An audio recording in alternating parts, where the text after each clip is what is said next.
dancing with the beat with DJ Glenn on the mix. Marcos Bangag. Marcos Bangag. Magandang araw mga banateros. Ito na naman ang inyong pinaka-paboritong fake news peddler sa balat ng YouTube. Boss D at your service. Another day, another uratan session. At pasasakitin na naman natin ang mga ulo at ay balumbalunan, puso, isip at kaluluwa ng lahat ng mga salot sa lipunan, lahat ng mga switik, lahat ng mga hudas, lahat ng mga satanas, mga demonyo sa Pilipinas. Lahat ng mga sindikato, magnanakaw, manguumit, mandurukot, lahat ng mga sinungaling mambubudol, at lahat ng mga impakto, mga pendeho, lahat ng mga sumisipsip ng kaban ng Pilipinas. Kamusta ang buhay-buhay? Pasensya na. Hindi ako nakakapag-vlog nitong mga nakaraang araw dahil dito. Hindi, nagano ko eh. Medyo masama ang ating pangangatawan itong mga nakaraan.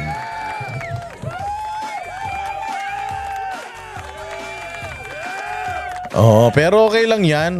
Okay lang. Basta bali-balita pa rin. Walang katapusang pagbabalita pa rin mga bossing ang ating ihahatid sa inyo kahit na tayo ay tila mo medyo masama ang ating pakiramdam. Ayan. By the way, highway ha. Ayan, ako po. Teka lang, ayusin natin to. Medyo malaki. Nalakihan ko ng sobra. Ayan na nga mga bossing. Tayo po ay papunta ng Davao City. At Davao City kasi syempre maghahatid tayo ng ayuda. Malupit na ayuda muli. Malupit na pag-aayudang muli mula sa SMNI Foundation Disaster Relief Operations. Ayan, nasa inyong mga screen ang mga GCash. Yang una, yung 099528491117, ang pangalan niyan Marlon Rosete, MR. Yung sa baba naman, 0917714180, ano naman po yan? Hannah Jane Sancho. So yung mga from abroad na magpapadala via bank, yan po yung mga pangalan na Marlon Rosete and Hannah Jane Sancho. Yan po yung mga numbers na yan. Mga bossing ng SM na yan. So tayo po bukas ay pupunta ng Davao. Tapos tayo po ay magre-relief operation saan sa mga nasalanta ng lindol sa Davao Oriental. Mga 3 araw ulit yan. Ibang klase mag-relief operations ang SMNI Foundation. 3 araw ulit. Nung nasa Cebu tayo, 3 barangay, 3 araw diretso. Ngayon naman, dyan sa may Davao Oriental, 3 araw din po tayong maghahatid ng tuwa sa mga nasalanta ng lindol. Malakas yung lindol dyan. 7 point something. 7.6. Kasi doon sa Cebu, 6.9. At nasusundan-sundan pa. Dito naman sa Davao Oriental, 7.6. Ang lakas nun. At marami din tayong mga kababayan dyan. Bagamat konti lang ang nasawi dyan, pero marami tayong mga kababayan dyan na talagang apektado. At syempre, kapag may mga lugar na apektado, nandiyan dyan ang SMNI Foundation. Maghahatid po tayo dito po pag nagbigay ang SMNI Foundation ng relief goods. Hindi po yan basta-basta. Yan po ay nakalagay sa mga mapapakinabangan na sisidlan. Diba? Usually pag nagbibigay ng ayuda, yung mga ibang mga network. Kayo na mag-isip kung anong mga network yan. Ang lalaking mga network niyan ha. Ang lalaking mga foundation yan ng mga media. Pero pag nagbigay sila, kapurit lang. Pero grabe, tumanggap ng mga yan. Grabe magsipagtanggapan ng mga ng mga tawag dyan, yung donasyon. Pero pag nagbigay, kapurit. Ang SMNI Foundation, walang corruption. Hindi ko sinasabing corrupt sila. Pero ikukumpara mo yung tulong na ibinibigay ng SMNI Foundation sa ibang mga nagbibigay ng tulong. Yung sa kanila nakalagay sa plastic bag, yung tulong ng SMNI Foundation nakalagay saan? Sa balde. Yung palang lagayan, mapapakinabangan na. Lagayan pa lang, mapapakinabangan na. Lalo na yung laman noong noong balde na yon, nasamot-saring groceries po ang laman niyan. At hindi lang po yan ang ipinamimigay natin. Tayo po ay nagbibigay ng 5 galon. Hindi isa. Hindi isang bote, hindi isang litro. 5 galon na tubig, ha? Magagamit yung 5 galon na tubig siguro 1 linggo. Magagamit 1 linggo yan. Bibigyan natin ng 5 galon na tubig. May itatapon pagkatapos? Hindi. Saan nakalagay yun? Yung lagayan niya, yung mismong may gripo na kulay blue. Doon pa lang, panalo ka na. Pag naubos mo yung tubig na yun, may lagayan ka ng tubig. Di ba? Ka lang, bibili ka lang, ilalagay mo doon. Sa'yo na yun. At hindi lang yan, mga bossing, nagbibigay pa tayo ng 1 sakong bigas. 1 sakong bigas, hindi lang to 1 kilo, 2 kilo, 3 kilo. 1 sakong bigas ang ipinamimigay at hindi po yan amoy palay. Hindi po yan amoy, hindi yan amoy, amoy lupa. Yan po ay talagang high grade na bigas. Yung pong mamahalin na bigas na hindi natin mabili-bili sa palengke. Dito sa SMNI Foundation, pinamimigay po yan. Grabe kaayo. At hindi lang yan. Hindi lang yan ang ibinibigay nila sa ibang mga foundation. Pag namigay, plastic, layas. Dito hindi. Dito hindi. Bibigyan ka pa ng hot meals. Alam mo yung hot meals? Mainit na pagkain, kanin at ulam at hindi lang isa. Pang isang buong pamilya. Hindi ito arroz caldo. Hindi ito lugaw na may sahog na kalahating itlog. Hindi po yan ganon, ha. Ito po ay hot meals. Ilang piraso na kanin at ulam, nakakainin mo na lang. So, yung inuwi mong biyaya galing sa SMNI Foundation, hindi mo na muna iluluto. Tititigan mo muna. Bakit? Kasi meron kang kakainin. Mga anak, isa sa'yo, isa sa'yo, isa sa'yo, isa sa akin. Kumain muna tayo. Yung mga nakikita nyong grocery, bukas na yan. Kasi may chicha na tayo ngayon. Ganun ang SMNI Foundation. Ganyan magmahal ang SMNI Foundation. Ganyan magmahal si Pastor Apollo Kibuloy. At ganyan magmahal ang mga nagdo-donate sa SMNI Foundation. Kaya sa mga nakakaluwag-luwag at nais na i-share ang kanilang blessing, andyan po sa inyong mga screen ang mga GCash number. Napupuno din kasi yan. Pero sige lang, kaya 2 numero na inilagay natin. At maraming salamat sa mga silent donors ng SMNI Foundation. Ako, tuwan-tuwa ako talaga when I received a call that we will be going to Davao to share yung blessings coming from SMNI Foundation. Ang saya-saya talaga ng puso ko. Kaya sabi ko, hindi na naman ako makakapag-vlog ng matino sa ilang mga susunod na araw. Pero okay lang yan. Basta ang importante, makapaghatid tayo ng galak, makapaghatid tayo ng pagmamahal, makapaghatid tayo ng suporta. Hindi man kalakihan pero sisiguraduhin natin na substantial, makakatulong na naman tayo sa ating mga kababayan. Kaya, ayan nandiyan po sa inyong mga screen, 099528491117, 0917714180. Nyo lang po, ipadala nyo lang po dyan yung inyong mga donasyon. Sigurado, zero corruption. Mula piso hanggang huling sentimo, mapupunta sa mga nangangailangan. Oh, di ba? Sarap. Sangka pa.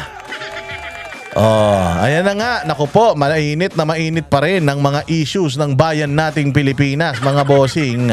At talaga naman, dito muna tayo sa imaheng ito.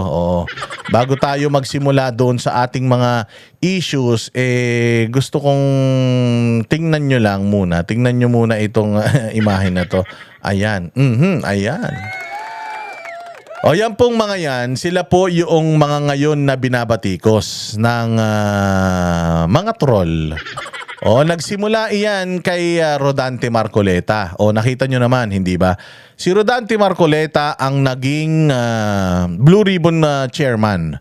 At napakaganda nung kanyang hearing. Dalawang hearing pa lang, maganda direksyon ng hearing po. Tragis na punta na sa inagaw bigla yung hearing, tapos binaboy-baboy yung hearing. Oo, na nung una ang involved yung mga key players talaga. First two hearings nito ni Marcoleta, lumabas na kagad yung mga pinaka-importanting pangalan. Lumabas na yung pangalan ni Zaldico. Lumabas na yung pangalan ni Mar Romualdez. Nung lumabas yung pangalan na yon, nagulantang ang Senado. Dahil syempre may mga kaalyado, saan ba papunta yon? Pag napunta na kay Zaldico, napunta na kay Romualdez, saan na papunta yon? Papunta na sa Malacanang yon. Kaya ngayon, sa tingin ko, inactivate nila kagad. Oy, teka, huwag kayong papayag. So yung mga kaalyado nila sa Senado, biglang nagkaroon ng pag-agaw ng kapangyarihan sa Senate Presidency, at syempre tinanggal yung napakaganda namang takbo ng investigasyon. Tinanggal dito kay Marcoleta at inilipat. Inilipat kanino? Inilipat kay Panfilo Lacson na ginulo yung hearing. Nung ginulo yung hearing, nung labo-labo na yung hearing, ang dami ng diversions, biglang umalis, tapos ibinigay doon sa walang kaalam-alam sa batas na si Erwin Tulfo, na hanggang ngayon wala pang desisyon kung kailan ulit magkakaroon ng hearing. O bakit? Bakit ba sa tingin nyo hanggang ngayon hindi pa nasusundan yung investigasyon? Tinigil na ng Kamara investigasyon, tapos may ICI na pasikretong nag-iimbestiga. Pasikreto dahil hindi natin alam ano nangyayari dyan. Saan ka man makakita? ICI, inimbita si Romualdez. Paglabas ni Romualdez, nagpapasalamat siya. Di ba? Magpapasalamat ka lang sa isang komisyon, sa isang komite kung maayos yung napag-usapan nyo ron. Mantakin mo, paglabas ni Romualdez, nagpapasalamat sa ICI. Ibig sabihin, hindi siya ginisa doon. Ibig sabihin, hindi siya tinusok-tusok doon, tinuyok-tuyok doon, hindi siya binigti-bigti doon. Maganda yung naging usapan nila. Saan ka makakita ng ganyan, hindi ba? So ngayon, nakahinto, naka-float yung hearing diyan sa Senado. Dahil alam naman natin, para maiset nila yung mga diversion. Sino ang may mga diversion ngayon? Si Bongo. Si Bongo ngayon, sinasabi nila na si Bongo daw ay may mga kamag-anak na kontraktor. Ano ngayon? Putang ina, kamag-anak na kontraktor, samantalang dyan nga sa Kongreso, sila mismo yung kontraktor Di ba? Diyan sa Kongreso, yung congressman mismo kontraktor, yung mga anak kontraktor Doon na pupunta yung mga budget, yung mga project, tapos hindi ninyo sinisita. Ito si Bongo, yung kanyang ama, at yung kanyang kapatid ba? O kapatid sa labas, may mga kontrata sa gobyerno na ang tagal-tagal naman na hindi pa siya senador. Nakakakuha na ng kontrata mga yun.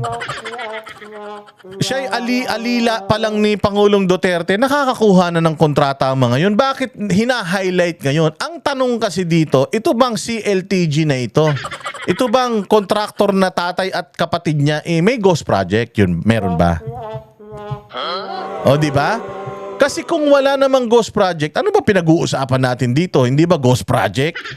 Kasi yung ghost project, 100% ninakaw yung pera na yun ang tanong, diyan ba sa Davao, let's say for example, nagkaroon ng merging or nagkaroon ng partnership itong mga diskaya sa mga kontraktor na yan, na hindi naman si Bongo hindi nga siya board member, board of director, hindi nga siya isa sa mga may-ari ng mga kumpanya na yan. Although kamag-anak niya, ano naman magagawa?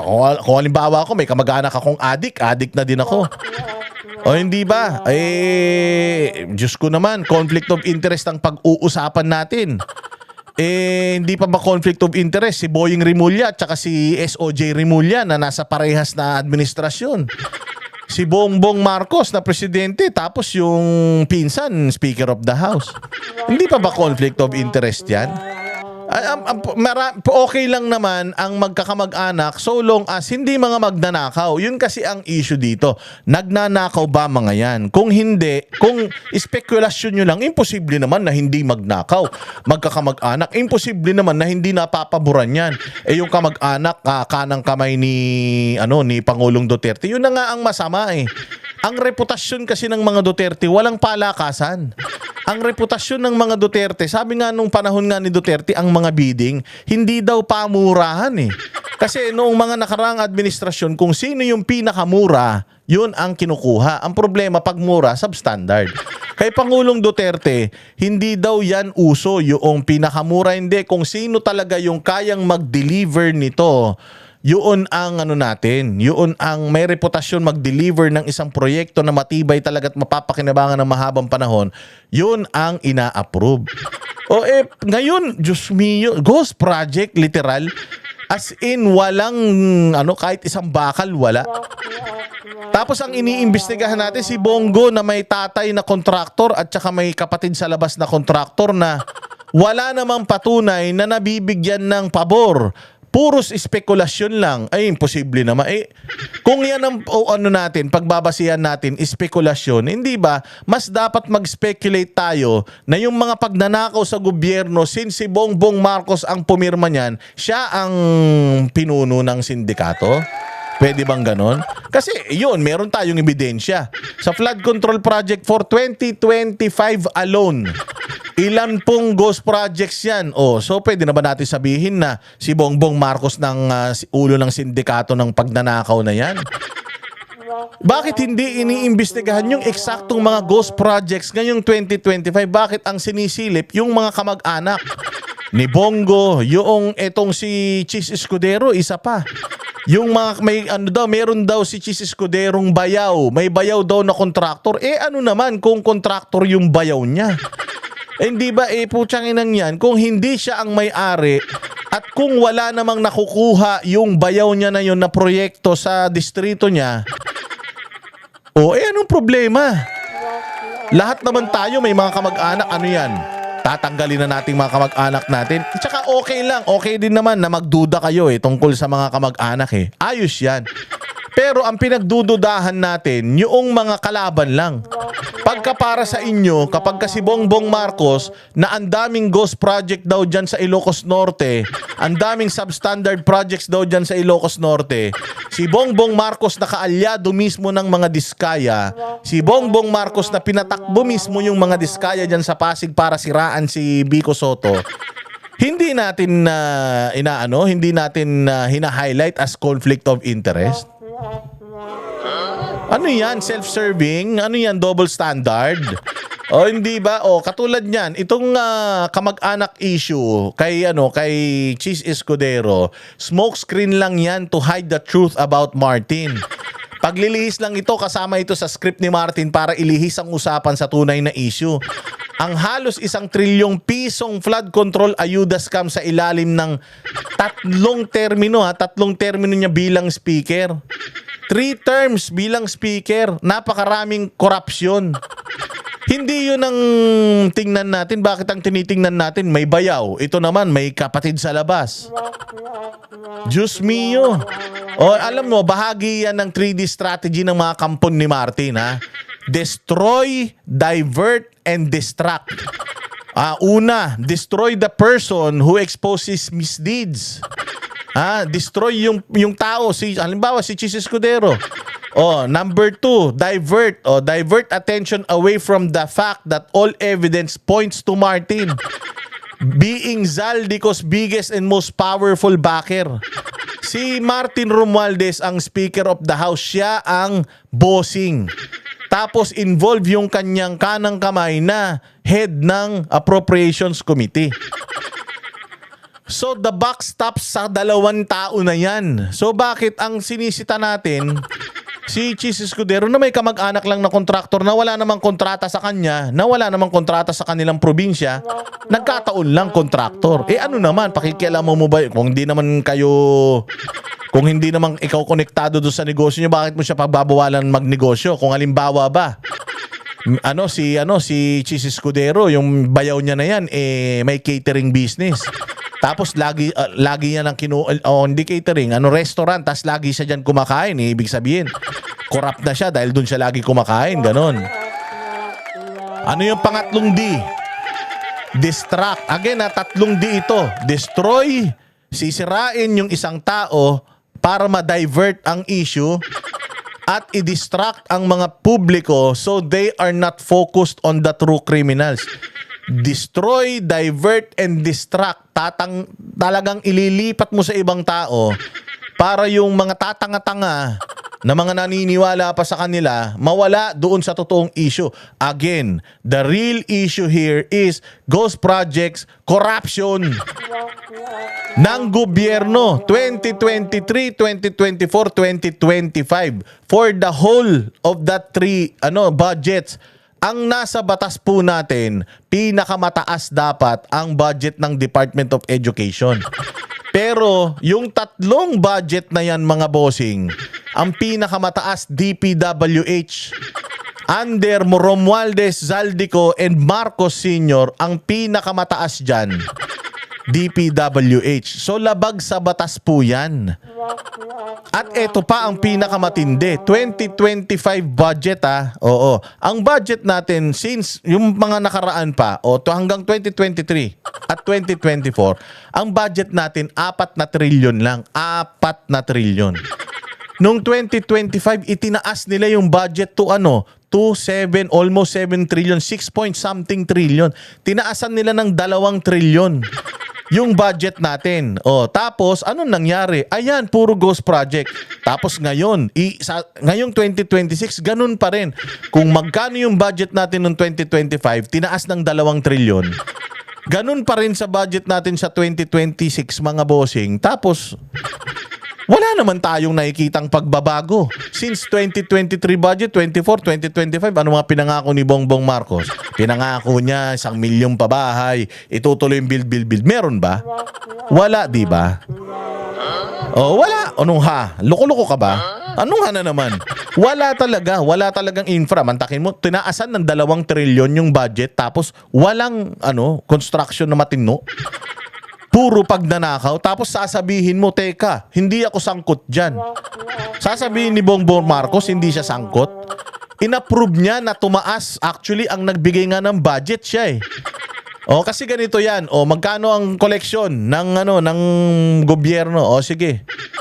Ang budget natin para sa taong 2025, 6 point something trillion. Uy, tumaas, boss. 4 trillion lang nun taas natin para sa serbisyo. Diba? Tapos yung pera na yon, yung 6 trillion na yon, ibibigay yun sa Kongreso. Yung Kongreso ang mag-a-allocate nun kung saan nilang mga ahensya ilalagay at yung mga ahensya ng gobyerno nasa kanila kung dadagdagan nila yung budget o babawasan nila yung budget.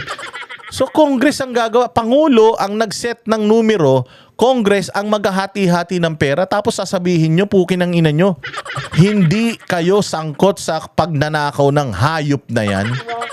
Kayo ang nagtaas ng budget, kaya nyo pala itinaas yung budget, putang ina nyo. Yung pala magnanakaw kayo ng sandamukal. Mga hayop talaga hindi ba? So dito ngayon, mga bossing, sinisiraan si Chis dahil siya ang unang nagdawit sa pangalan ni Martin Romualdez at ni Zaldico sa mga anomalya sa 2023, 2024 at 2025 budget. He was the first to sound the alarm regarding the suspiciously large amount of funds allocated for flood control projects, and he continued to be the brave enough or to be the one brave enough to expose the shenanigans of Martin and Zaldi. Sino? Si Chis Escudero. Actually, si Mig Zubiri, damay nga siya dyan dahil Senate President siya nung mga panahon na yan. Bakit si Mig Zubiri hindi iniimbestigahan? Di ba? Kasi kung alam ni Chis Escudero yung transaksyon ng bayaw niya, bakit niya ipapasubo yung sarili niya at makikipagbanggaan kay Martin kung corrupt si Chis Escudero? Hindi yan makikipagbanggaan kay Martin. Hindi niyo pwedeng gamitin yan kay Bongbong Marcos. Bakit? Hindi naman siya nakikipagbanggaan eh. Nagtayo lang siya ng investigative body para sabihin na nag-iimbestiga siya. Pumunta siya sa mga flood control areas, projects na mga ghost. Kasi talagang hindi niya na hindi niya na maitatanggi mga tao na mismo naglalabas ng mga video eh. Napalpak yung mga proyekto eh. So ngayon nagpunta lang siya doon para sa optics tapos nagbuo siya ng investigative body para masabi sa tao na may ginagawa siya pero may pinapangalanan. Meron na siyang mga malalaking mga politiko na binabatikos. Si Pangulong Duterte, mga congressman, pinagbababanggit niya noong panahon niya. Ito, si Bongbong Marcos meron? Wala. Di ba?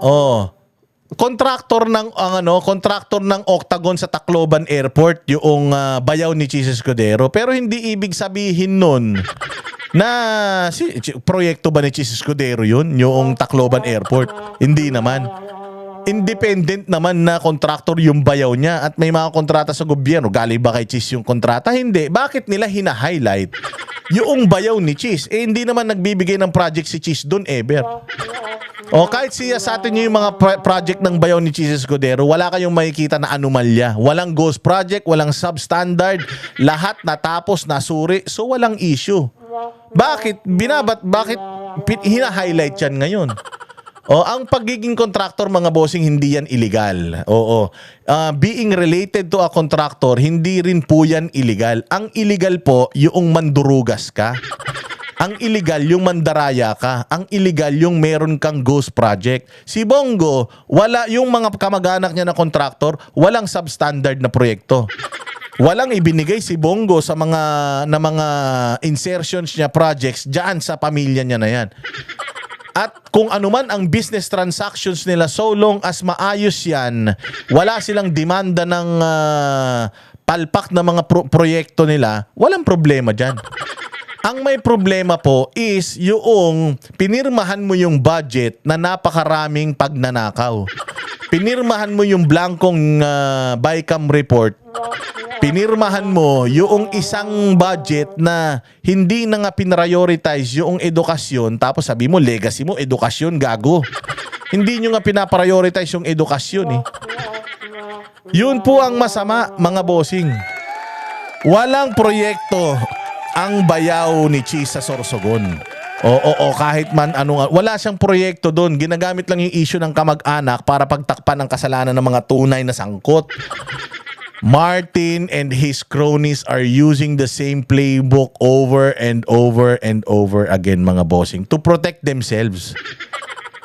Para ilagay yung blame sa iba at ayun na nga. Masabi na si Martin ang hindi most guilty. Hindi mangyayari lahat ng mga issues natin ngayon kung hindi dahil kay Martin Romualdez. Kaya nga siya pa din ang ginawang Speaker of the House ng mga congressman ngayon eh. Dahil busog na busog sila nung panahon ni Martin Romualdez noon eh. Nabisto ngayon, hindi na nila maitago. Kaya anong ginawa ni Bongbong Marcos? Pinasibak niya. Pinapalit niya si Boji D. Bakit naman ipapalit ni Boji D ni Marcos si Boji D at ang plano lang yata nung kanyang pinsan mag-leave eh. Leave of absence. Hindi. Walang leave of absence. Tanggal ko. Ba't niya tinanggal yung pinsan niya kung hindi sila nagdedelikado ngayon? Yan ang totoong issue natin dyan. Grabe, di ba? Umpisa pa lang, umatikabo na.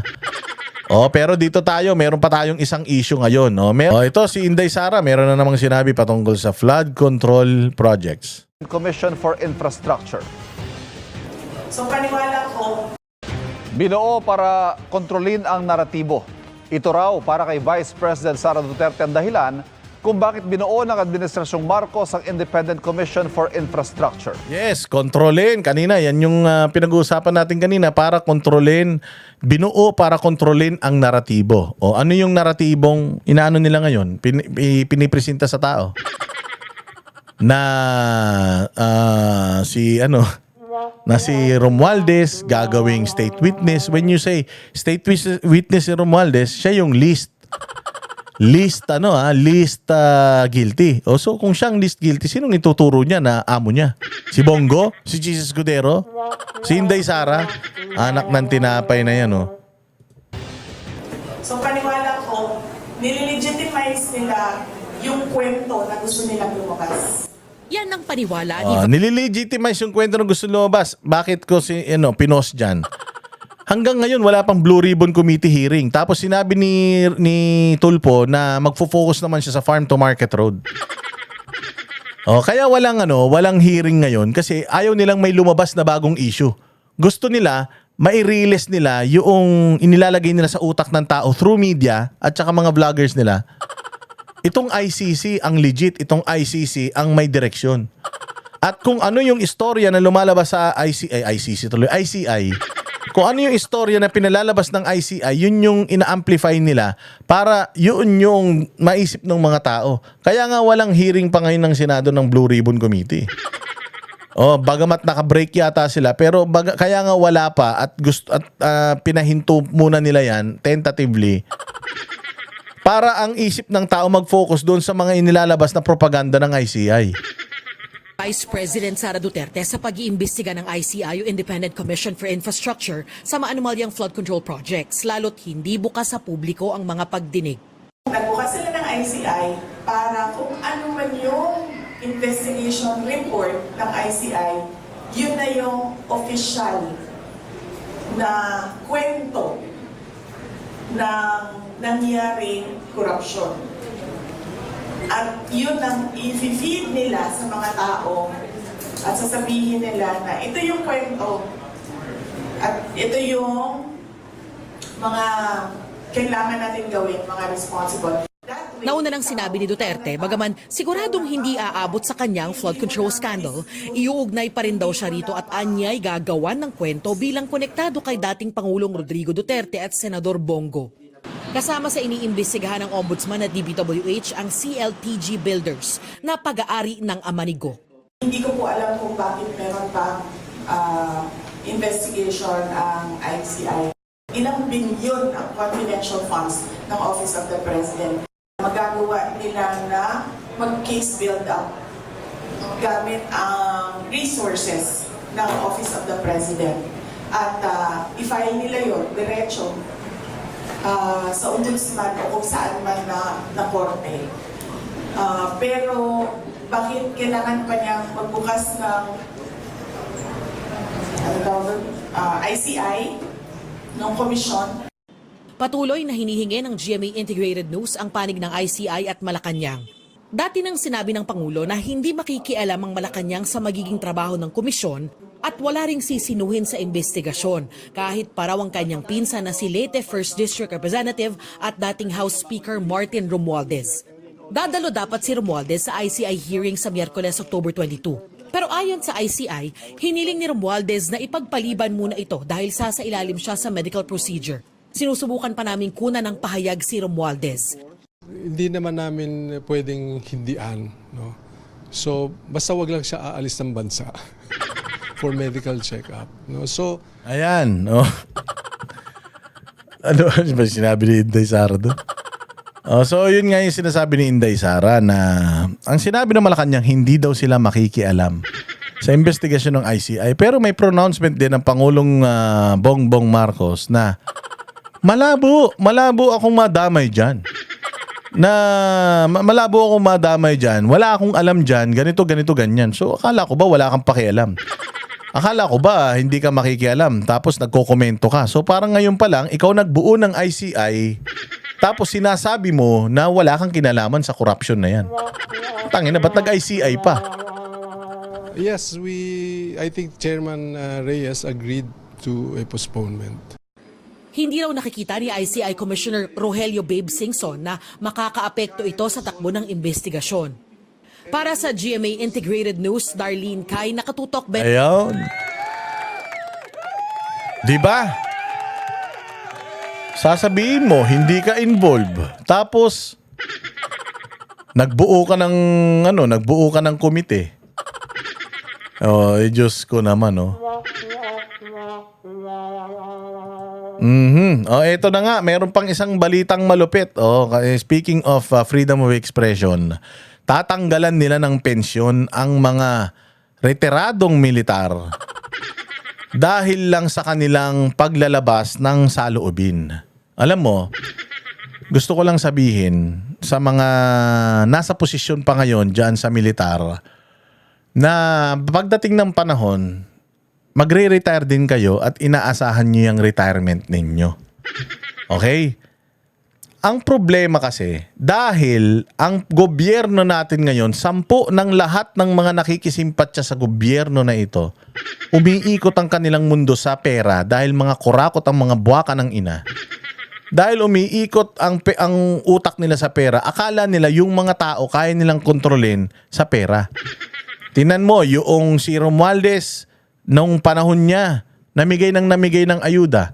Kinontrol niya yung mga tao sa pamimigay ng ayuda. Kinontrol niya pati yung mga congressman na kung hindi kayo aayon sa akin, wala kayong mga budget sa pera. Ngayon naman, ginagawa din nila yung same formula sa mga retired military personnel. Dahil yung mga retired military personnel na mga matitino, nagsasalita talaga tungkol sa korupsyon. Tapos ngayon, ang panakot netong mga hudas na mga mga uniformado na aktibo pa, tatanggalan sila ng pensyon dahil lang sa nagsasalita sila ng against sa gobyerno. Pribadong tao na sila At saka yung pension na yan, pinaghirapan nila yan, pinagtrabahuan nila yan, tapos tatanggalin nyo lang dahil ayaw nyo na nabibisto kayo. Kasi di umano, may mga ghost military projects din daw. Pwede nyo namang i-deny yung mga yan At pwede kayong magpakita ng pruweba bakit kailangan yung takutin itong mga nagsasalita na tatanggalan sila ng pensyon. So ibig sabihin nyo nang hawak nyo sila sa leeg, hanggang sa retired na sila, hawak nyo pa rin sila sa leeg. Pinaghirapan man nila yan, hindi naman sa inyo yan. Ang mga Pilipino nagbibigay ng buwis para may pambayad din dito sa mga pensyon ng mga magigiting na mga militar na ito. Tapos kung makaasta kayo, babawiin nyo, tatanggalan nyo sila ng pensyon, parang putang ina nyo kayo ang may monopolya sa pera ng taong bayan. Gustong-gusto ng taong bayan na nagsasalita itong mga retiradong mga opisyal na ito dahil at least alam namin pare-pareho na we are in the same page. Pare-parehas kami ng obserbasyon sa bayang Pilipinas. Bakit hindi nyo kumbinsihin yung mga amo ninyo na magnanakaw na tumigil sa pagnanakaw para walang nagsasalita against them? Noong panahon ni Pangulong Duterte, may mga retired military officers ba na nagpapakita ng kanilang pagkadismaya kay Pangulo? Kay Pangulong Duterte? Wala. Mayroon bang threat na tatanggalan sila ng mga pensyon? Wala naman. Tinaasan pa nga ni Pangulong Duterte yung mga pensyon nila Ganyan kamahal ni Pangulong Duterte ang mga uniformado, pati nga sweldo ng mga pulis, sundalo, tinaas niya Dahil mahal niya. Tapos ngayon, tatanggalan nyo sila ng pensyon dahil lang nagpapakita sila ng pagkadismaya sa gobyerno. Tanginan nyo. Puros kayong mga kawatan. Lahat kayong mga militar na aktibo. Lahat na kayo.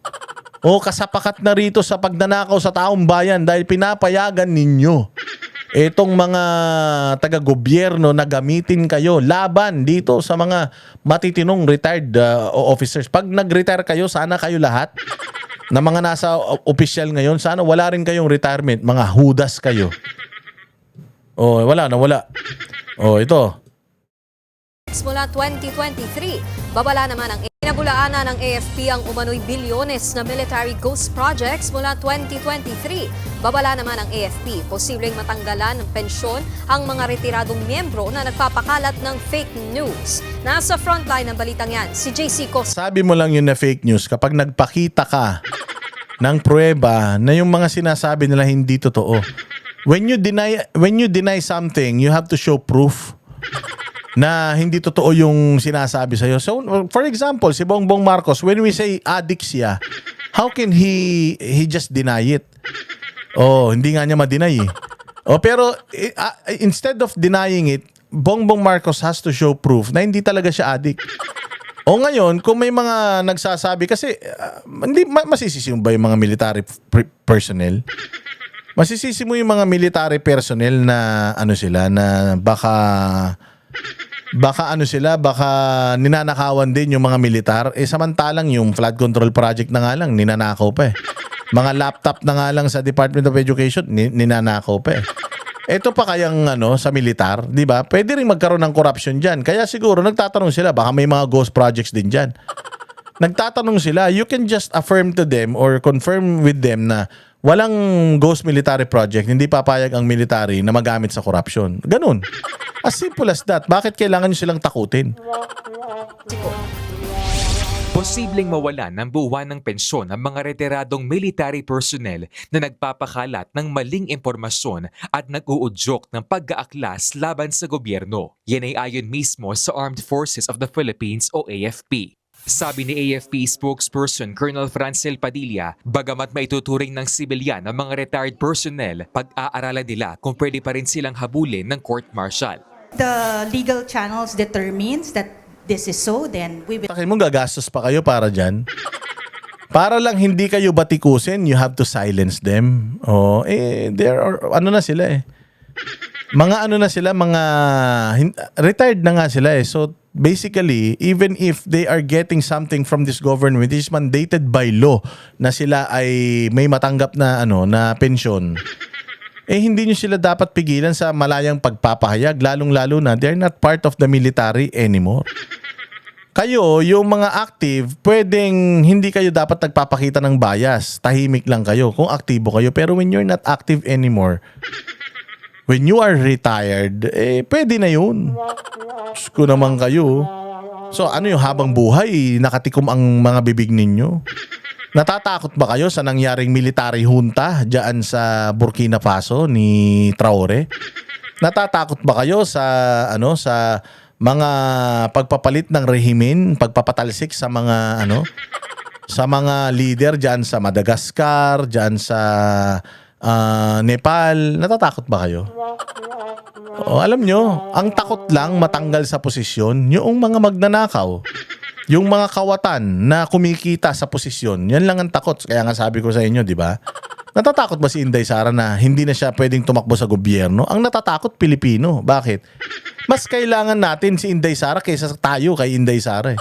Hindi tayo kailangan ni Inday Sara, well-off man yung pamilya nila. Kung yan, hindi na yan makatakbo sa politika, baka tuwan-tuwa pa yan eh. Ang nakakaawa, mga Pilipino. Siya na nga lang yung matinong pwede nating asahan, madidisqualify pa. Kaya siya ipinagtatanggol ng tao. Hindi natatakot si Inday. Si Kiko Barsaga natatakot na matanggal sa Congress? Hindi. Bakit? Ba't ako matatakot na matanggal? Hindi naman ako yumayaman dahil sa pagiging congressman. Magkano lang ang sweldo ng congressman? Ngayon, ikaw takot kang mawala sa presidente, takot kang mawala na congressman kung yumayaman ka, kung negosyo mo yung pagnanakaw sa Kongreso at saka sa Malacanang. Kung yan ang purpose mo, matatakot ka talagang bumaba, matatakot ka talagang mawala yung perang nakukulimbat mo. Di ba? Hindi natatakot yung mga Pilipino, natatakot mawalan sa serbisyo. Kayo, takot kayo mawala sa serbisyo. Bakit? Malaki ba yung pakinabang nyo dyan sa serbisyo? Bukod sa kapangyarihan, malaki ba kinikita nyo dyan? Magkano lang mga sweldo nyo? Will follow. The AFP is not gonna take this sitting down. So we are aware that all of these things are happening, and of course, we will react accordingly po. Ayon sa Philippine Navy, retiradong 2-star general ang pinakamataas na ranggong na monitor nilang nagpapakalat umano ng fake news. May buwan ng pension daw na 160,000 pesos ang isang retired 2-star general. Lahat ng retirado ay tumatanggap ng pensyon.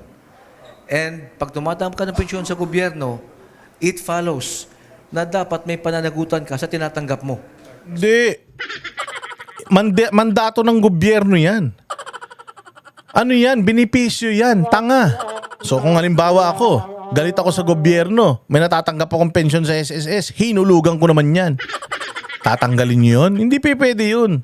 Hindi lang naghuhulog yung mga dating membro dahil yun ang sinasaad sa batas. At according sa batas, hindi nyo pwedeng baliin yung batas. Pag nag-retire sila, naabot nila tong edad na ito. Wala silang mga problema nung sila'y nagsiservisyo, wala silang mga kaso, nag-retire sila ng maayos, tatanggapin nila yan as benepisyo. Gago. Benepisyo nga tas tatanggalin mo. Ano ka, Diyos? So ito ay kasama sa pinag-aaralan ng ating mga legal officers ng AFP. Una nang ibinunyag the AFP Chief of Staff General Romeo Browner Jr. na ilang retired officers ang nanawagang i-withdraw ang suporta kay Pangulong Bongbong Marcos. Ito ay sa gitna ng mga protesta kaugnay ng mga anomalya sa flood control. May rason eh. Hindi naman ang ganda-ganda ng ginagawa ni Bongbong. Hindi naman sila nagre-request na bumaliktad kayo kay Bongbong sa kabila ng magandang ginagawa niya. Wala namang ganun. Di ba? Hindi naman nila sinabi na ang ganda ng ginagawa ni Bongbong. Bumaliktad tayo. Hindi naman maraming issue. Ang daming pagnanakaw. Ang laki ng utang ng Pilipinas. Walang programa. Hirap na ang Pilipino. Ang daming ninanakaw tapos ayaw nyo na itong mga retired. Miski nga ako eh. Ako nga kung pwede lang magsabi rin ako na alam nyo dapat bumabaliktad na kayo. Sa dami ng mga pagnanakaw na ito eh. Kaya lang makakasuhan naman ako ng sedition. Hindi ba? I mean, wine-weaponize nyo kasi yung batas para hindi kayo masita eh. Hindi pwede yan mga sir.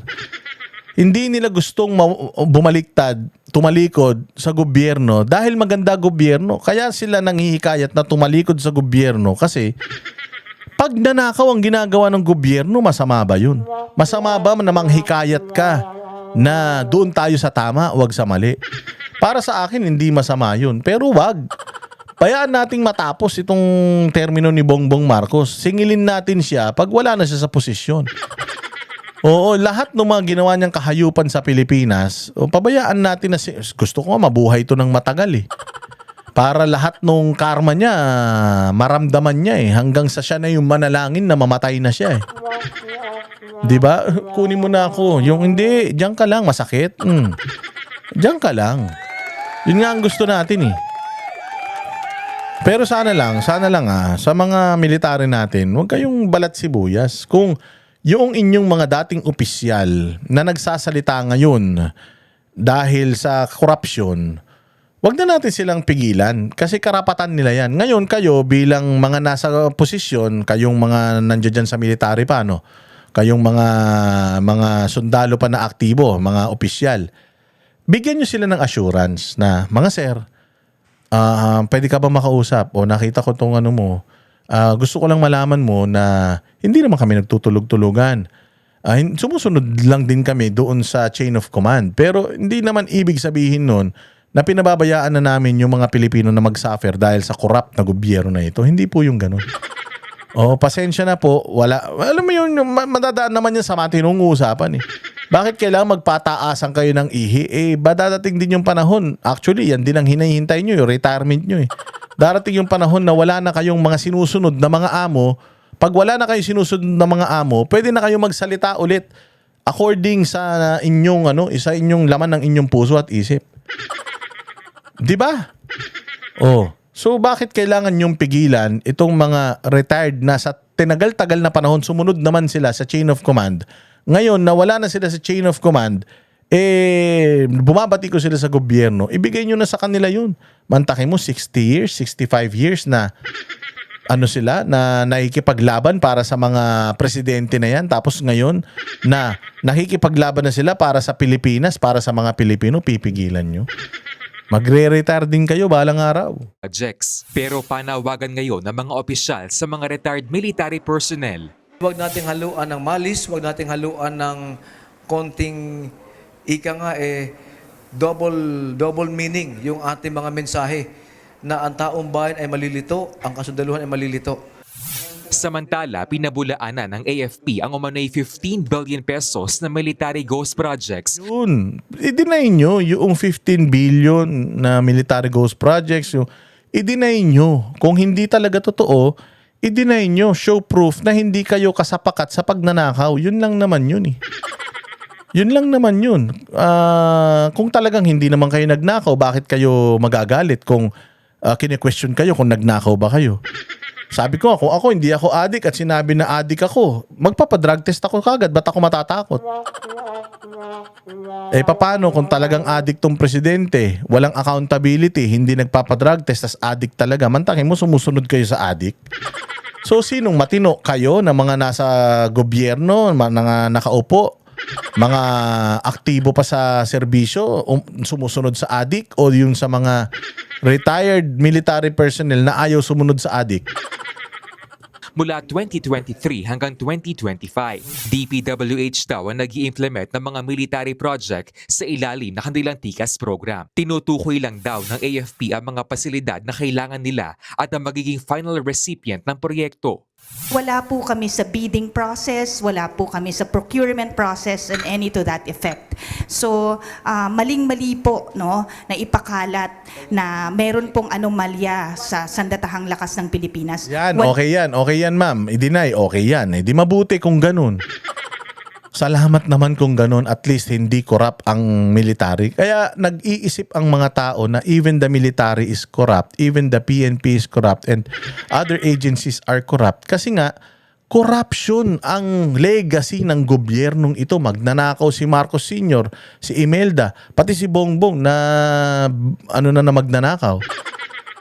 O kaya talagang mapapaisip sa military, baka meron din. All you can do is deny and to show proof na talagang wala. That's good. At least hindi involved ang military sa corruption. Mabuhay ang AFP. Wala po.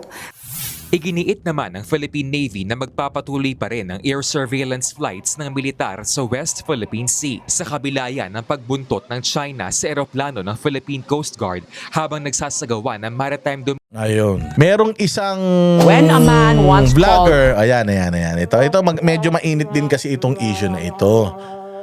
Itong isang abogado na talunan kongresista. Tumakbo tong congresswoman eh. Congressman ba? Congresswoman. Anyways, kung ano man ang may pututoy man siya o wala, hindi yun ang issue natin. Ang issue natin dito, for some time, itong tao na to, si Attorney Oliva, itong tao na to, for some time, binabati ko siya talaga yung gobyerno. And natuwa tayo sa kanya dahil nakikita natin na pinapaliwanag niya sa atin in layman's term na medyo legal yung mga issues na nangyayari sa bayan natin. Marami na rin siyang mga guesting sa show, podcast ni Mayor Baste at ipinaliliwanag niya doon yung corruption, ipinaliliwanag niya yung mga legalities ng mga bagay-bagay, lahat halos ng issue nire-reactionan nito at ipinaliliwanag niya sa atin in legal terms na maiintindihan natin. So okay naman siya. Until nagulat tayo, bigla siyang merong ganitong vlog na tila mo si Pangulong Duterte pinapako niya sa krus. So nagulat ang taong bayan. Bakit biglang naging ganun? Bakit biglang nagbago? Dati naman, yung kanyang mga opinyon pagdating sa ICC, pagdating sa corruption, talagang pasok na pasok sa panlasa natin. Bakit ngayon tila mo nagbago yung timpla? Yung tinola naglasang sinigang. Oo. And then ngayon nagulat din kasi talaga, malaking issue kasi itong ICC issue natin. Napakalaking kasi niyan eh. Unang-una sa lahat, ang batas sa Pilipinas, ang korte sa Pilipinas gumagana. So never talaga natin na i-acknowledge ang authority ng ICC sa atin. Member state tayo or not, hindi talaga natin ina-acknowledge yung kanilang authority over us. Kasi ginawa po yung International Criminal Court para magsilbing korte sa mga bansa na hindi na gumagana ang kanilang justice system. For example, diyan sa mga sa Syria, di ba, gera. Sa Iraq, gera, ganyan. O sa halimbawa, lumala pa yung kaya diyan sa Ukraine. Na halimbawa, yung Ukraine, wala na ring, hindi na nagfa-function yung kanilang mga mga korte dahil sabog-sabog na ng missile, ganun. So diyan papasok ang International Criminal Court para magsilbing korte ng ng mga bansa na hindi na nagfa-function yung kanyang judicial system. Ang judicial system sa Pilipinas is functioning. Sa totoo nga, kakatalaga-talaga nga lang, kakadismiss-dismiss, pakawala nga lang ng mga dating mga nakulong na. It means gumagana ang korte sa Pilipinas. So ang authority ng ICC over the Philippines, magte-take effect lang yan kapag ang mga korte natin ay hindi na gumagana. Yun ang ating stand noon pa. Whether member state tayo or hindi. Kaya nga tayo umalis bilang member state ng ICC kasi nakikialam sila sa atin nang gumagana naman ang Department of Justice. Gumagana naman ang mga RTCs. Gumagana naman ang Supreme Court, ang Ombudsman, gumagana din naman ang Sandigan Bayan. I mean, walang problema sa natin, sa mga korte natin. Bakit sila makikialam sa atin? So ngayon, nakikita natin na political, ginagamit noong mga kalaban ng mga Duterte itong ICC dahil dito sa Pilipinas, yung mga kaso, it will not fly. Again, Pangulong Duterte, before he was president, iniimbestigahan na siya ni Leila de Lima sa Duterte Death Squad. Na kahit isang kaso, walang naisampa si Leila de Lima kasi wala nga siyang ebidensya, wala naman ni isang mga taga Davao na nagsasabi, meron yung mga mangilan-ngilan na sila daw yung hitman na hindi naman nila kayang patunayan. So walang naisampang kaso ever ito si Leila de Lima sa kahit na 3 years nang hindi presidente si Pangulong Duterte, kahit isang kaso hindi na siya immune sa kaso, kahit isa wala namang naisampa sa kanya tungkol dito sa war on drugs na ito. Hindi ba? Tapos ngayon pinadala si Pangulong Duterte sa ICC. Bakit? It means political yan. Kidnapping nga yung nangyari dyan and you were also agreeing before. So bakit ngayon biglang nagbago itong abogado na ito? Malaman-laman natin noong nag-check itong mga magagaling na mga researcher natin ng mga DDS. Malaman-laman natin. Ito palang aling ito ay naging empleyado sa City Hall sa Tacloban. Oo, ng kapatid ni Martin Romualdez. Kayo nang bahalang Kayo nang bahalang magbuo ng istorya. Pero magtataka ka, bakit siya bumaliktad? Pakinggan muna natin yung kanyang yung kanyang yung kanyang mga sasabihin dito. But law. The standard of review is not sympathy. It is error in law or procedure. Ang sinasabi niya kasi dito, mga bossing yung interim release. Ang kanyang rebuttal, bakit daw natin inaaway ang ICC kung nagre-request tayo sa ICC? Again, if you are speaking in the context ng or nasa batas, ang problema nga dito, labag nga sa batas unang-una sa lahat, yung jurisdiction, wala talaga So labag talaga sa batas. Kung ang tatay mo kinidnap, ikaw ba hindi ka magagalit dun sa mga kumidnap sa tatay mo at doon sa pinagdalan? Sa safe house na pinagdalan sa tatay mo, natural magagalit ka. So ang sinasabi niya, hindi daw dapat sila Inday Sara nagsasalita against ICC. Kasi nga, it's the ICC who's going to decide doon sa fate ng tatay nila. Hindi ka Duterte supporter pag ganyan. Kasi pag mali, mali. Regardless, kung nagre-request ka sa kanila, you have to fight your case. You have to inform them na mali yung ginagawa ninyo. Because kung liligawan mo sila, hindi ganyan ang mga Duterte supporter at hindi ganyan ang mga Duterte. Kapag mali, ipipwersa mo yung punto mo. Parang ang sinasabi nitong abogado na ito na dapat hindi kayo nagbibigay ng mga ganyang pronouncement na hindi kayo makikipag-cooperate sa ICC. Yun palang mga sinasabi nyo na yun. Sasabihin na ng ICC na talagang may flight risk na hindi kayo makikipag-cooperate kasi sinasabi nyo hindi kayo makikipag-cooperate, which is sa batas nga, hindi naman tayo talaga dapat makipag-cooperate sa ICC in the first place. Hindi tayo member state. Kahit na yung krimen nangyari nung member state pa tayo, meron tayong gumaganang korte sa Pilipinas eh. Ipinaglalaban nga natin, pwede ka ba naman makipaglaban nang nanglalambing ka? Tatanga-tanga rin pala talaga to eh. Defense must prove that the lower chamber misapplied the statute or ignored key evidence. Madaling sabihin na mali ang desisyon, pero mahirap patunayan na labag ito sa batas. This is not a retrial of humanity.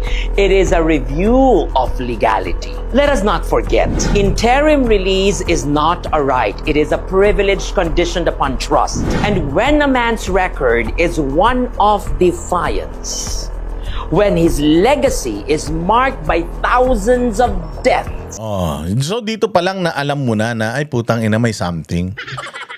When his legacy meron daw meron daw thousands of deaths. Gago ka ba? Narinig mo ba kung ilan yung patay na ikinakaso kay Pangulong Duterte niya? Ka-40. Saan nanggaling yung thousands of deaths?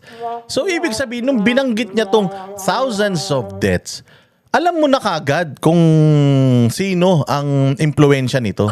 Ang impluwensya nito, mga dilawan. Kasi dilawan lang naman ang nagsasabi na si Pangulong Duterte may pinatay na 30,000 eh. Thousands of deaths. Nakikita mo ba yung mga humaharap diyan sa sa mga press conference? Wala nga 10 eh. Saan nang galing yung thousands of deaths? And besides, anong pruweba na merong thousands of deaths? Yung thousands of deaths na yan, kasama pati binangungot eh. Lahat ng mga namatay, nasagasaan, kasama dyan eh. Yung mga unresolved na mga deaths, mga walang suspect na mga deaths, lahat yan eh, isinisi sa war on drugs eh. Hindi ba na yun, nakumpirma na natin yun? Na wala silang datos noong 30,000 na mga namatay na yun, wala silang pruweba na lahat ng ito ay dahil sa war on drugs. So bakit yun ang kanyang sinasabi ngayon? O kayo nang bahalang mag-isip kung sa tingin nyo bakit biglang ine-echo niya yung mga sinasabi ng mga kalaban ng mga Duterte. Yun nga ang depensa ng mga Duterte. Even though sinabi ni Pangulong Duterte na I take full responsibility. I take full responsibility sa lahat ng mga nangyari. It doesn't necessarily mean lahat na lang ng mga namatay kasalanan niya. Kasi parang ang bilang yata dito ng totoong mga namatay sa war on drugs, 3,000. Kasi yung karamihan dyan nanlaban. 3,000. At yung iba pa nga dyan, sa yung other 27,000, andiyan dyan na yung mga salvage, nandiyan dyan na yung mga natagpo ang patay sa ganito. So, walang patunay na it's even involved sa droga. Ang sinasabi lang is, natukhang na yan. Nakasama yan sa listahan ng tokhang tapos namatay. Pero hindi nga natin alam sinong pumatay eh. Hindi ba? Kailangan kasi kapag ka nag-akusa ka, kumpleto ka talaga ng ebidensya. Pero pag sinasabi mong thousands of deaths na dahil naman sa pagganap sa tungkulin, operational operational yung collateral damage, parang mali naman na ine-echo natin yun. Diretso. Without trial, the court may... Without trial Thousands of deaths daw without trial. Kailangan tanungin natin to kay Regal Oliva kung ano yung mga 1,000 deaths na ito. Baka may alam siya na walang trial Magbigay ka ng mga pangalan. Alin sino sa mga namatay yung hindi na trial. Find it difficult to grant him the benefit of the doubt. In truth, sinasabi parang dito sa video niya, kumakampi na siya sa ICC dahil naniniwala siya na si Pangulong Duterte pumatay ng libo-libo. Appeal is as much about perception as it is about procedure. To his supporters, this is a crusade against foreign meddling. To the victims, it is a fight for long-denied justice. And to the law, It is simply the next step in a due process that he himself once denied Oh. to others. So, ang sinasabi niya na si Pangulong Duterte denied itong mga biktima of due process. Anong pruweba mo dyan? That he indeed denied due process. Hindi ba may mga nakasuhan? Hindi ba may mga pulis na nakulong? Ano ba ang due process? Hindi ba dapat ang due process magfa-file ng kaso ang biktima? Wala nga nag-file na kaso ng biktima eh. So ang assumption mo dahil takot sa kanya hindi nag-file ng kaso. Ikaw pala hindi ka pala takot eh. Di sana pinuntahan mo tong mga ano na to, abogado ka naman. Pinuntahan mo yung mga biktima tas ikaw ang nag-file ng case. Matapang ka naman pala eh. So sinasabi niya na si Pangulong Duterte denied these people of due process. Papa, saan mo nakuha yan? At saka saan mo anong pruweba mo dyan? Yan kasi yung sinasabi ng mga dilawan. Yan ang sinasabi ng mga pinklawan. Yan ang sinasabi ng mga komunistang congressman. Yan din ang sinasabi ni Leni Robredo noon. So, anong ibig sabihin? Dilawan ka na? O dilawan ka talaga? Na nagpapanggap ka lang na Duterte supporter? Na nagpapanggap ka lang na kalaban ng gobyerno to pagdating sa mga maling gawain nila? Pero hindi ka naman pala talaga kakampi. Sabi ko nga eh, kung totoo marami nang nagsasabi, baka binayaran na yan, baka binayaran na ako, naniniwala na ako. Mayaman naman kasi to eh. Pero for the right price, lahat po for sale. Kahit yung mga pinakakatago-tagong sentimental value na bagay-bagay sa buhay mo, pag inalok ka ng pera na sobra-sobra para doon, ibibenta mo yun. Ito ngayon ang tanong. Bakit nagbago ka ng tono? Dati naman, firm ka sa paniniwala mo na ang ICC walang jurisdiction sa atin. Bakit ngayon, iba na ang tono mo? Magkano kaya? Yun ay tanong. Kung hindi naman, okay lang. Pero sa tingin mo, ikaw, magbablog ka ng ganito? Ako magbablog ako ng ganyan ng... Halimbawa, kung ako, Duterte supporter ako ngayon, talagang galit na galit ako sa Marcos, biglang magbablog ako bukas, sinabi ko na si Marcos ang pinakamagaling na presidente at si Duterte ay walang kwentang presidente, si Inday Sara ay isang animal, satanas, magnanakaw. Maniniwala ba kayo sa akin na sasabihin ko, hindi, nagising lang ako sa katotohanan? Di ba? If the appeals chamber affirms the ruling, Duterte remains detained under the authority of the international community. A community he once mocked as toothless. The community he once mocked as toothless. Toothless talaga yan. Toothless talaga ang ICC kapag ang gobyerno mo gumagana ang justice system. Toothless yan. Hindi lang yan naging toothless noong ipinagkanuno si Pangulong Duterte ng sarili niyang bayan, which is mali. Dapat dumaan sa due process. So ang sinasabi nito ni Regal Bakla na kung si Pangulong Duterte hindi sumusunod sa due process noon, deserve din ni Pangulong Duterte ang hindi mabigyan ng due process? Kala ko ba patas ka? Toothless po ang ICC sa mga bansa na gumagana po ang korte. Yun ang ibig sabihin ni Pangulong Duterte sa toothless. Hindi sila pwedeng mag-impose sa atin because our justice system is working as usual.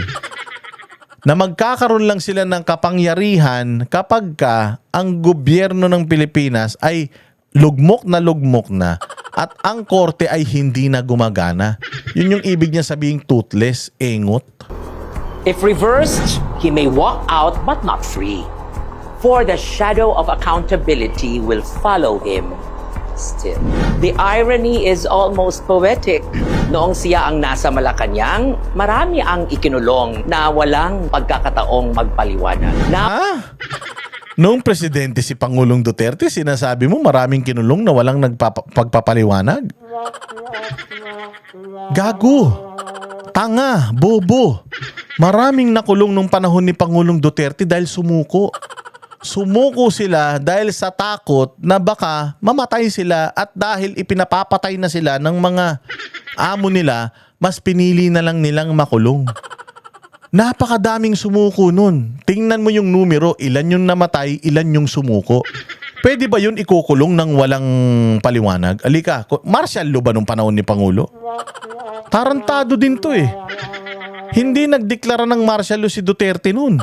Nagdeklara lang siguro in Mindanao pagka may gera, pero sa habeas corpus, wala bang habeas corpus noon? Aarestuhin ka na lang basta-basta, hindi pwede 'yun. Kung totoong maraming inaresto noon na hindi na pinagpapaliwanag, bakit hindi kasama 'yun sa ikinakaso sa kanya? Maraming inaresto noon na hindi sa dami ng kalaban ni Pangulong Duterte noon, bakit hindi sila nag-iiyak tungkol diyan? Daming sumuko noon, hindi nga lang mga adik pati mga NPA, ito naman si Regal siguro nung nagpapayat pati yung utak pumayat. Now he stands before a court that listens patiently, meticulously, and lawfully. And perhaps that is the true justice of it all, that the man who built his power on fear must now rely on the very rule of law he once dismissed. Because in the end... Diba? So dito, inaamin niya na ang ICC, yung tamang korte para duminig ng mga kaso ni Pangulong Duterte. Again, the crime were committed here in the Philippines. Considering na may crime talaga, the crime was committed in the Philippines, and yet doon siya tinatry sa abroad. Considering the fact that our justice system here in the Philippines is working fine. So anong klaseng abogado tong gagon to? Abogago. Kasi pumapayag ka na ibang lahi ang magtatry sa Pilipino na meron namang korte dapat dito. Kung pwedeng ikulong si Pangulo dito sa Pilipinas because crimes were committed here as what you're claiming. O tingnan ninyo, yung dating statement niya patungkol dito pakinggan nyo. Ang International Criminal Court o ICC nag-issue og warrant of arrest kay former President Rodrigo Duterte through the Interpol and was enforced by the Philippine National Police tungod sa iyang alleged involvement sa mga crimes against humanity. Kini naglakip sa mga extrajudicial killings na nahitabo sa iyang anti-drug campaign. However, importante nga mahibalaan na ang Pilipinas dili na miyembro sa ICC sukad pa sa pag-withdraw niya sa Rome Statute ni adtong Marso 2019. This non-member status complicates the ICC's ability to execute the arrest warrant. O yun naman pala So dati ang sinasabi niya, because we are not a member of the ICC, hindi na pwede. So bakit ngayon? Ano nangyari? Ano nangyari? Bakit biglang nagbago? Pumayat ka lang, nagbago na yung isip mo. Samantalang nung tabatchoy ka pa, maganda naman yung paliwanag mo tungkol sa kapangyarihan ng ICC over the Philippines. Within the country. Kung ang Marcos administration magdesisyon na i-implement ang warrant, for sure, it will raise significant legal and political issues. The Supreme Court of the Philippines could be involved here, as individuals or groups could file petitions questioning the legality of executing the warrant. If ever na ay mga legal challenges, ang Supreme Court has the power to issue an injunction to bar the government from carrying out the arrest. Inuod ni ang mga political ramifications. So sinasabi mo may Supreme Court dito sa Pilipinas na pwedeng pigilan yan. Ibig sabihin gumagana. Gumagana mga korte natin dito. Bakit ngayon nung bago mong vlog, pumapayag ka na ang isang Pilipino doon nililitis sa ibang bansa. Ano ba talaga, ma'am? Sir. Ma'am, sir, ano ba talaga? O public opinion ini magduwa og dako nga papel sa pagdesisyon nga pagahimuon. To cap it all, the arrest warrant from the ICC poses complex issues for the Marcos administration, particularly due to the lack of the ICC's jurisdiction in the Philippines and the potential legal actions that could... Wala palang Wala naman palang ang ICC. So toothless, di ba? So naniniwala ka na doon sa sinabi ni Pangulong Duterte na toothless. Noon naniniwala ka, ba't ngayon hindi na? Bakit kaya? Ano kaya ang naging ex-deal para biglang maging tunog dilawan to? Balato naman. Be pursued in the Supreme Court. Buhi pamanggod ang legal system or justice system sa Pilipinas. Buhay ang justice system sa Pilipinas. Ikaw mismo nagsabi sa mga previous vlogs mo. Nung chubby ka pa. Bakit ngayon, nung pumayat ka na, iba na rin yung sinasabi mo? Ano ba yun? Gulo-gulo mo. Not to mention, ang political nga epekto ani kay fast approaching na baya ang election sa 2025. Kung arestuhon ba si Tatay Digong, di ba kaha mag-alsa-masa ang mga Duterte loyalist? And will this be the beginning of another political crisis? Ngano naabot man ta ani oy? Abi ko man og ang bagong Pilipinas kay united na. Scam ra di ay ning unity? So ngano mutuo pa man ta sa mga panaad aning administrasyon? Another day. Oy, bakit galit ka sa administrasyon noon? Bakit ngayon suportado mo na yung administrasyon pagdating sa pag-aresto kay Pangulo? Ikaw may something. The Regal POV. Let's talk about why the case against former President Duterte in the ICC is legally flawed. Oy, legally flawed pala eh. Ikaw nagsabi legally flawed. Yung ICC case ni Pangulong Duterte. Tapos, biglang saan kaya nang galing? Alam mo, 360 degrees eh. 360 yung pagbaliktad niya eh. From legally flawed to dapat sumunod sa batas. From legally flawed ang ICC case to dapat hindi natin inaaway ang ICC. Kaya nangyari sa'yo, Regal. Magaling ka naman eh. Pero bakit ganun? Ano kaya? Anong naging dahilan? People say his war on drugs is a crime against humanity. But let's break it down. I-breakdown daw niya. Kanina sinabi niya, yung legacy ni Pangulong Duterte ay mga legacy, ay ibig sabihin yun yung mga nagawa niya. Wala siyang ibang nagawa. Ang legacy, yun yung pinaka malupit na doon ka makikilala. Doon ka makikilala sa bagay na yun. When you ask about Bongbong Marcos, anong legacy niyan? Wala. Mag-ngiwi-ngiwi tsaka mag-utal-utal. Si Pangulong Duterte, anong legacy niyan? When you ask people sa kalsada, sasabihin nila, yung war on drugs niya, okay talaga. Yung build. Yun yung mga legacy niya. 10 years na passport, 10 years na lisensya.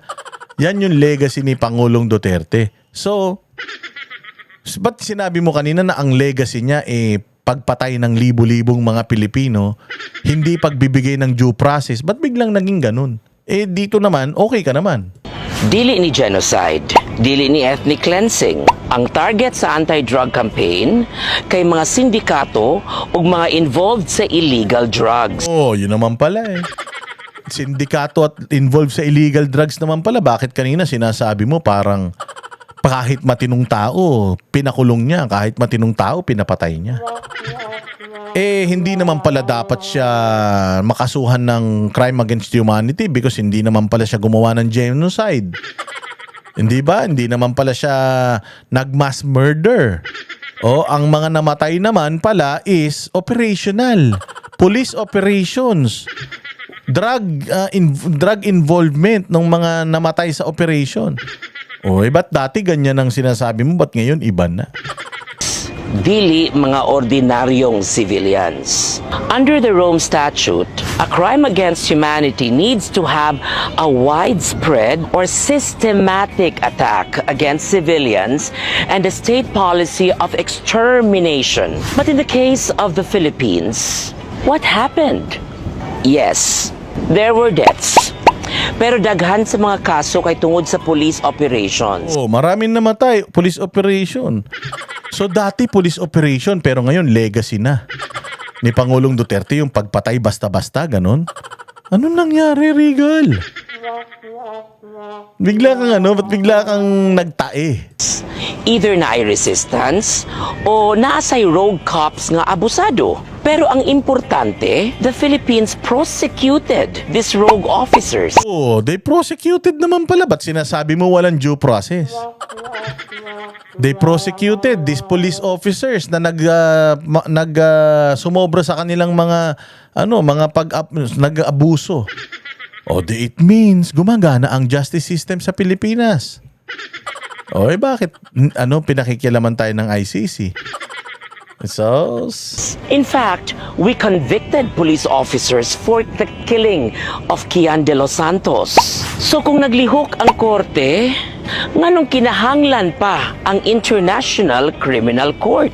kung gumagana ang korte, bakit kailangan pa ng International Criminal Court? Yan yung statement mo before. Ba't ngayon nagbago? Ha? Huli ka. Magkano?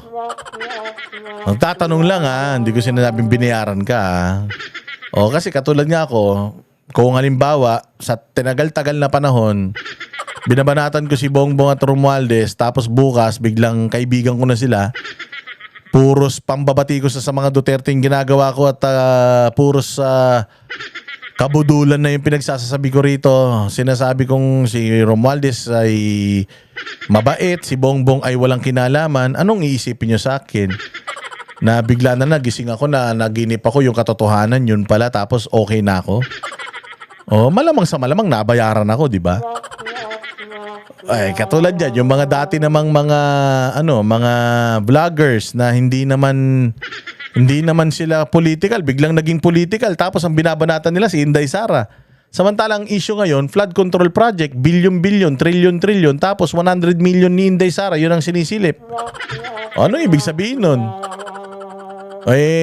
Terrible pa naman. Talagang itong administrasyon pa naman, ang dami pa namang chismis na nagbabayad talaga ng mga tao para maging kakampi nila. Nako?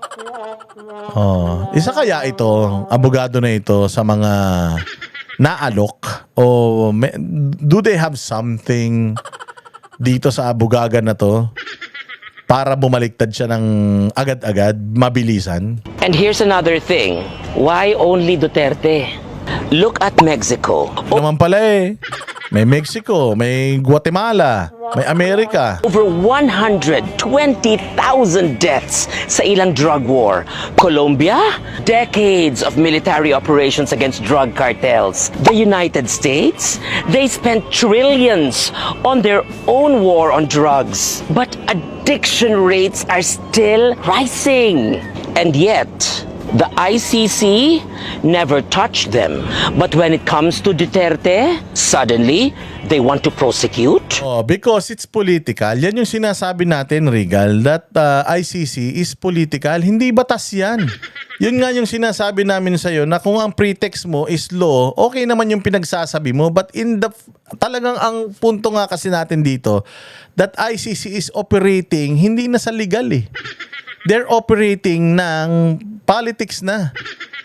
Kasi nang nag-file tayo ng interim release, lahat naman ng parameters ng interim release, sinunod natin Ipinakita natin sa kanila na pasok si Pangulong Duterte sa mga ito. At ang gusto nga lang natin, kahit dyan lang din sa katabing facility, so long as matitingnan siya ng 24 oras. Matitingnan siya ng 24 oras ng meron siyang caregiver, meron siyang nurse, maaalagaan talaga siya because he's, for humanitarian purposes, he's, for Christ's sake, 80 years old na, going 81. So talagang matandang-matanda na ito. Yun lang naman ang hinihiling natin, interim release para hindi siya mamatay. Kasi ang problema, baka mamatay yan dyan sa kulungan di paano na nabigyan ng hustisya yung mga sinasabi ninyong mga biktima, hindi ba? So yun ang punto dito, the ICC is not operating on a legal basis. They're operating on political na. Yun ang sinusundan nila, politics. Yan yung natin, yan yung pinaiintindi natin sa'yo. Murag gipili lang nila kinsa ilang dukuron. Asa ang hustisya ana? At the end of the day, this is not about defending every action in the drug war. It's about fairness. If the ICC wants to be credible, fairness naman pala So dapat naging fair ka din kay Pangulong Duterte dun sa huling vlog mo.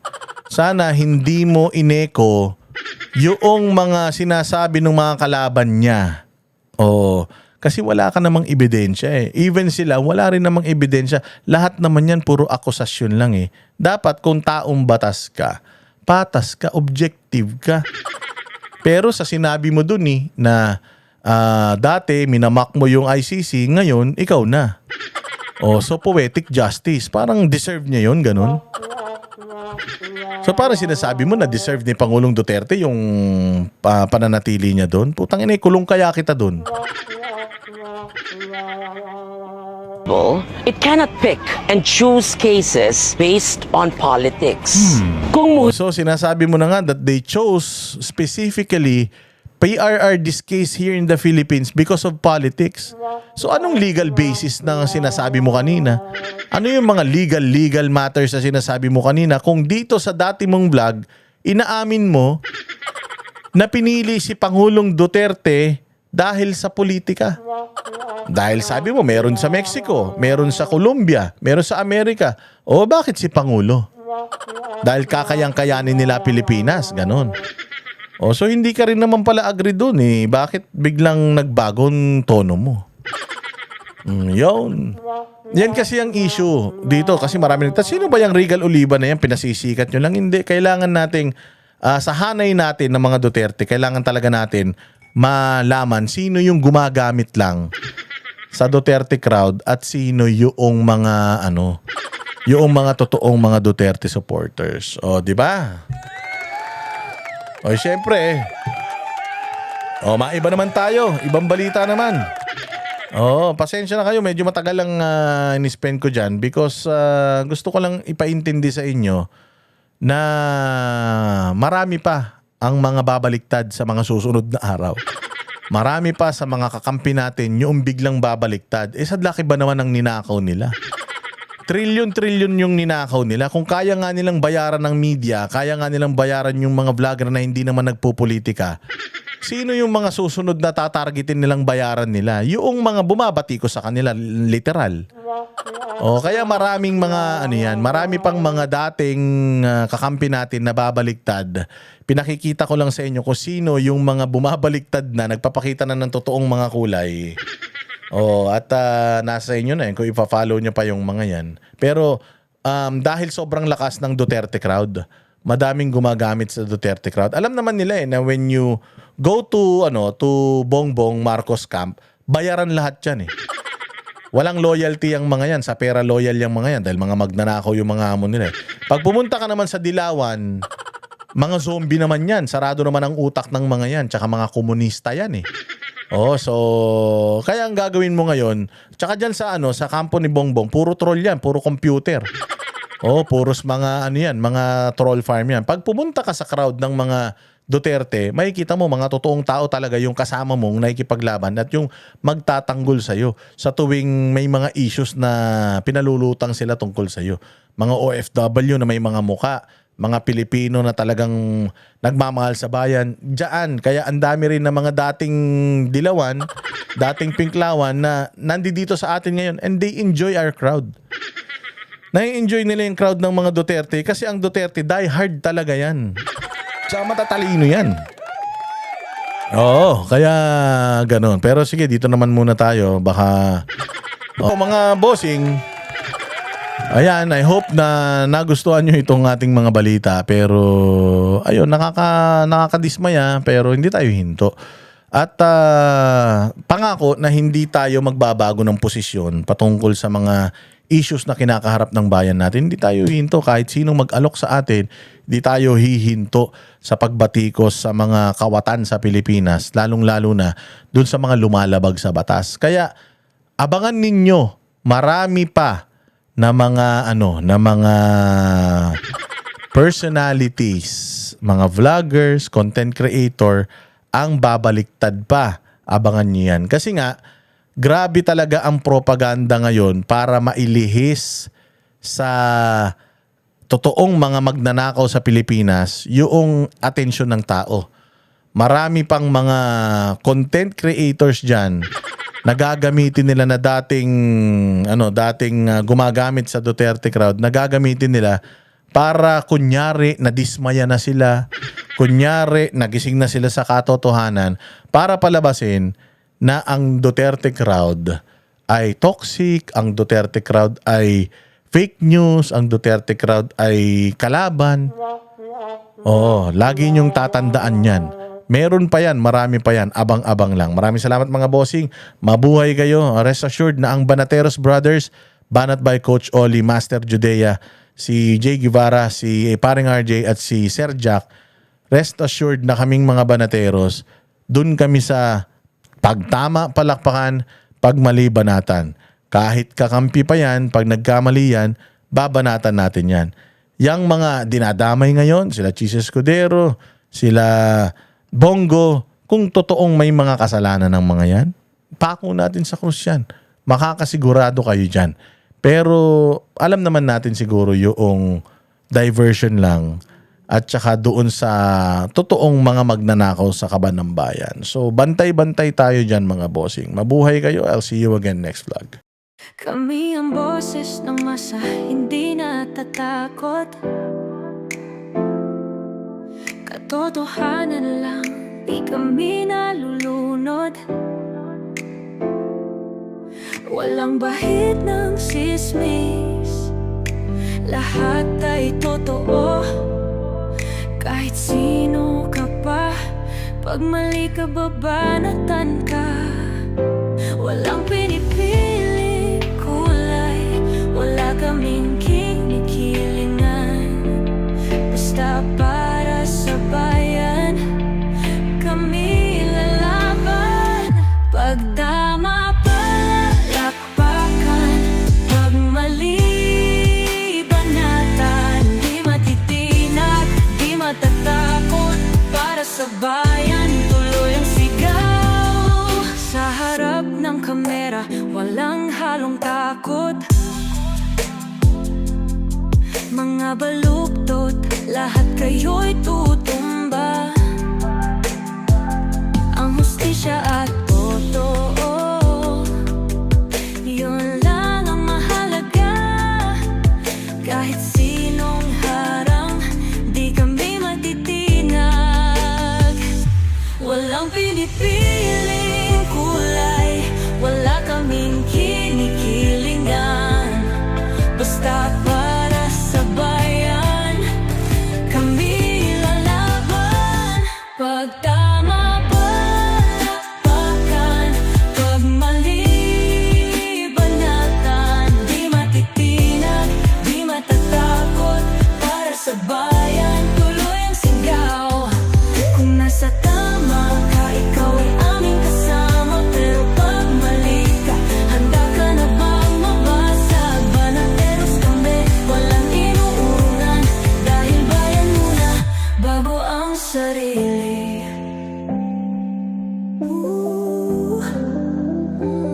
Bago ang sarili.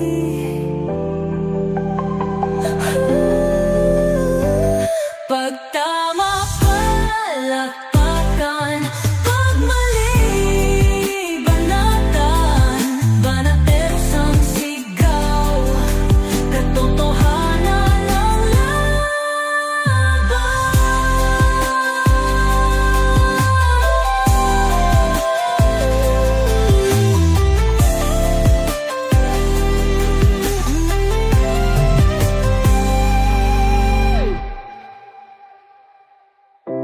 Sa harap ng kamera, walang